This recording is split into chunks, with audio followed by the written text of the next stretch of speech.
stay properly nourished and prevent exhaustion. Today has been so long. You slide the keys into your door, and it clicks open to your empty apartment. Before you enter, you notice your neighbor entering his own apartment. He smiles and waves at you. You don't recognize him. Hey! Oh, you don't remember me, huh?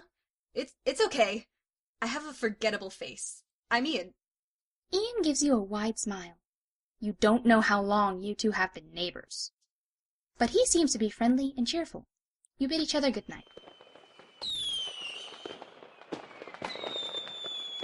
You have never seen anyone else enter or leave Ian's apartment, or hear other voices through the wall. You assume he lives alone. You don't know how he is making so much noise by himself. You have a restless, uneasy night. Every time you're about to drift off to sleep, another noise comes across the walls of Ian's apartment, and you are startled back to consciousness. You don't recall this happening the previous nights, but you do need your sleep. You knock on his door, and Ian answers. He looks sleepy and disheveled, curly orange hair pushed back from his forehead with a headband, and glasses low on the bridge of his nose. You ask if he's okay. Okay? Oh, yeah, I'm fine. Just doing an assignment for my English professor. You know how it is. You try to glance over Ian's shoulder, but he adjusts his stance as he rubs his eyes. You can't see anything. Thanks for checking up on me, though. Sorry if I'm being too loud. I'll try to be quiet. You exchange good nights and head to bed. You fall asleep easily.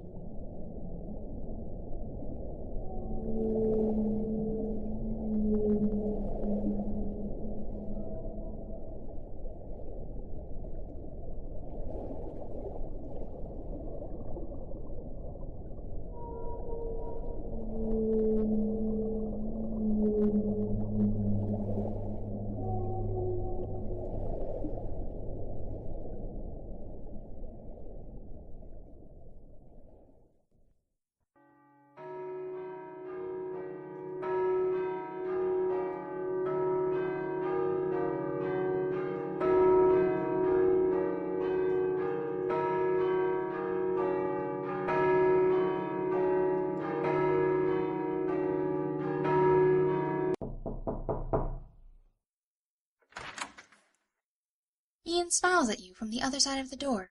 It doesn't look like he went to bed. He's wearing the same clothes as he was last night, and his glasses are smudged with white flour.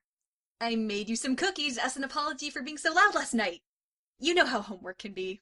Anyways, thanks for being so nice about it. You ask about the noises that woke you this morning. Oh, that was me baking. Sorry for waking you up again. You accept Ian's apology. You know what? How about I cook you dinner tonight at my place? It's the least I can do. I mean, you've always been a good friend and neighbor to me. Before you can open your mouth to answer, Ian interrupts you as he starts to leave. Great! Invite Alex and Cedro too. Well, I'm pretty sure you don't have to call Cedro to tell him. He already knows. He always knows. I have to go to class now. Bye! You watch the door close behind him, and within only a few moments, you hear the phone ringing. It's an old landline, with a curled wire cord and no display for any caller ID. You answer it. Hey, it's Cedro.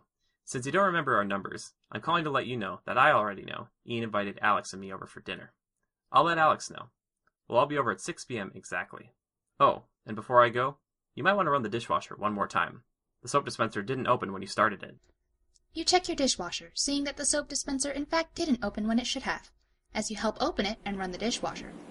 You ask how he knew. All right. I'll see you at 6 p.m. exactly. Bye. You have some time before dinner, so you decide to go and change your clothes.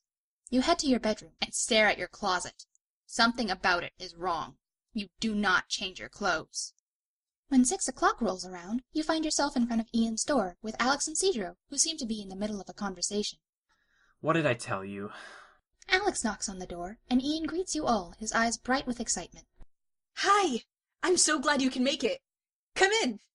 Ian ushers you all in, letting you find your own seats in the dining room. The simple wooden table is round and small. There are just enough chairs for all 4 of you. You sit in between Cedro and Alex.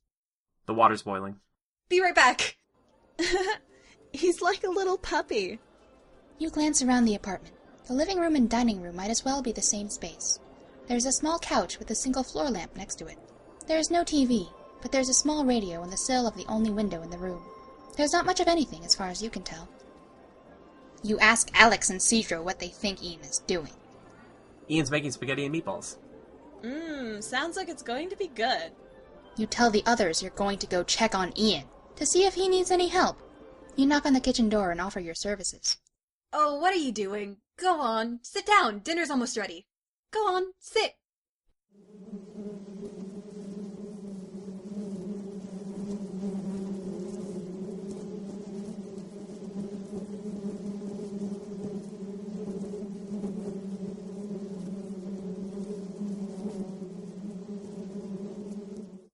Ian brings out a bowl piled high with spaghetti. Ian sits and helps dish out the food for everyone as his own stomach growls. You watch everyone happily consume their meal. Ian, after chewing and swallowing, looks up across the table at you with a sauce-covered smile. Bon appetit!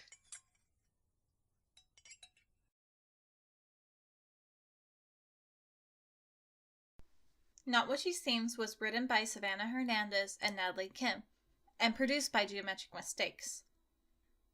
The narrator is voiced by Natalie Kim, the radio host and little sister is voiced by Savannah Hernandez. Alex is voiced by Music Master, Cedro is voiced by Jimmy Good, and Ian is voiced by Kieran Parrish. If you like what we do, please support us on Patreon.